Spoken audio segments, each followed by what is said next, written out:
Hello, I am Silverus9 PFK99s from RSBNB, and this is the Returning Member Series for returning players and new players alike, where we take a look at some of the changes that have happened since RuneScape 2 transitioned to RuneScape 3. This week, we're going to take a look at the interface. Now, the interface has changed quite a bit since RuneScape 2. I believe this is what it may have looked like. I kind of forget, but this is now considered Legacy Mode. Pretty much everything here is going to be in the position that it is in now. You can't change anything.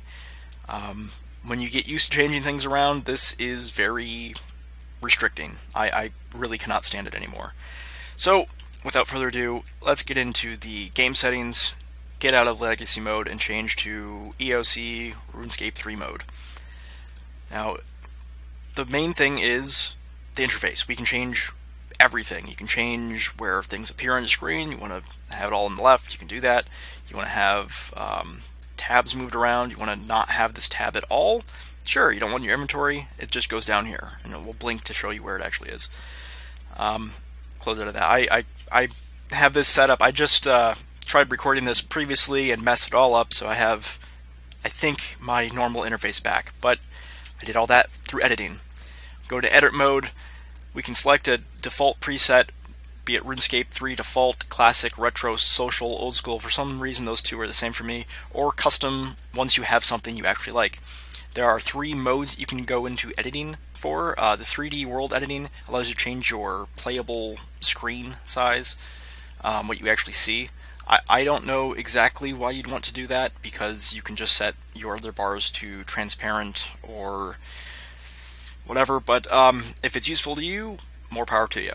I am going to change that back though, because I don't, let's see, I'll have to move this a little bit. Change that back. Go to the minigame mode. It's just this one little thing. I guess for me it's because I'm in player owned ports, which I'll talk about at some other date. This is the interface. Now we have the gameplay HUD settings. This is where the majority of your extra things will be. There is a ton of stuff. We have an XP tracker, area status, clock, boss timer. For some reason the clock is over here by default, which makes no sense because it's under stuff, at least in my case, but whatever. The path notifications, subscribe if you're not a member yet. Player inspect, private chat, I believe by default is somewhere else, but I moved it just above my current toolbar area. Game dialogue, buffs, debuffs, bank, all this stuff, it's right on the screen. You can move it around, you can make it smaller, larger, get rid of it. It works. Once you have something you like, you're going to want to click on the Custom 1, Custom 2 to save it, or you can just try loading something else. I believe I already have my thing set up as Custom 1. I will not make the mistake and resave something different. But let's take a look at something old. Let's take a look at social. If you'd like to talk a lot, this is social and good. Retro, I don't particularly understand what's so retro about that. RuneScape 3 default is not so great in my opinion, but that's why you can edit things.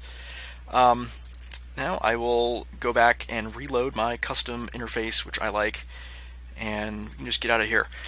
Now remember, because everything is editable, you can make changes. You can have some screen that's completely different from someone else. The only way to find out what you like is to actually experiment. So without further ado, go do that. Thanks, I am Silverus9 PFK99s from RSBNB, and I will see you next week.